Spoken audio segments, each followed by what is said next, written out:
This is VOA News. I'm Jim Bertel. The Trump administration is still looking for a legal way around Supreme Court decision blocking the inclusion of a citizenship question on next year's census. AP's Mark Sherman has more. There's been a dizzying series of events, and the latest news is that the Justice Department says that it's continuing to look for legal grounds to try to force the inclusion of the question on the census. And that comes just shortly after the president himself said he is considering an executive order to get the question included, among other options. What's not clear is exactly how the government plans to proceed. That's AP's Mark Sherman. Californians are feeling dozens of aftershocks today following a 6.4 magnitude earthquake Thursday morning. Residents were jolted as walls shook, store shelves crumbled, and several fires broke out. More than 100 aftershocks have shaken the region since the initial jolt. Seismologist Lucy Jones. There is about a 1 in 20 chance that this location will be having an even bigger earthquake within the next few days, that we have not yet seen the biggest earthquake of the sequence. This was the largest earthquake to strike Southern California in 20 years. India has unveiled plans to ramp up foreign investment and meet its ambitious target of growing into a $5 trillion economy by 2025. India's finance minister says India must invest heavily in infrastructure, the digital economy, and job creation. The UN Security Council is condemning a deadly attack on a detention center for migrants near Libya's capital. It is calling on the warring parties to urgently de-escalate fighting and commit to a ceasefire. The UN's most powerful body also called on the parties to rapidly return to UN-mediated talks. The Security Council also expressed deep concern at the worsening humanitarian situation. This is VOA News. G7 presidency holder France wants the group to double funding for girls' education in the Sahel at a summit next month. The call came as ministers wrapped up a Paris meeting dedicated to increasing educational and development opportunities for women.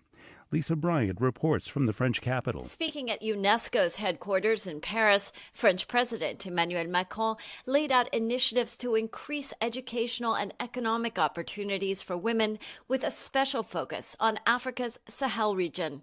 Je veux qu'on arrive au moment du G7 de Biarritz. Macron challenged fellow G7 members to double their financial engagements for girls' education in the Sahel, but also to make sure funds are spent efficiently and make a difference. Nobel Peace Laureate and Pakistani rights activist Malala Yousafzai also called on G7 members to increase funding for girls' education in developing countries, especially in Africa. Lisa Bryant for VOA News, Paris. British police were questioning the crew of an Iranian supertanker that was seized Thursday in waters near Gibraltar.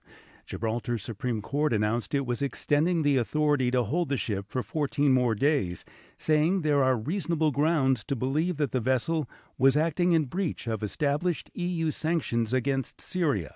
An Iranian Revolutionary Guard commander said that Iran should seize a British oil tanker if the Iranian tanker is not released immediately. Officials are gathering in Niger's capital this weekend for an African Union summit that begins the operational phase of a long-sought continental free trade zone. Some 50 heads of state are expected at Sunday's summit on the African Continental Free Trade Area. By integrating economies and reducing trade barriers, the pact aims to increase employment prospects, living standards, and opportunities for the continent's 1.2 billion people. Two nations in the 54-member AU bloc, Benin and Eritrea, have withheld support for the pact. Record audiences are expected to watch the Women's World Cup final on Sunday. But whether the victory goes to the U.S. or the Netherlands, the event looks like a big winner for women's soccer. Reuters' Julian Satterthwaite reports. U.S. fans are taking over Lyon ahead of Sunday's final in the Women's World Cup. Their team set to take on the Netherlands. Whoever wins, the event is already being hailed as a triumph. Stadiums have been packed for big games and 70% full on average. Soccer governing body FIFA says total TV viewer numbers are on track to surpass 1 billion.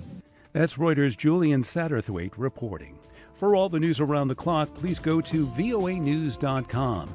In Washington, I'm Jim Bertel, VOA News.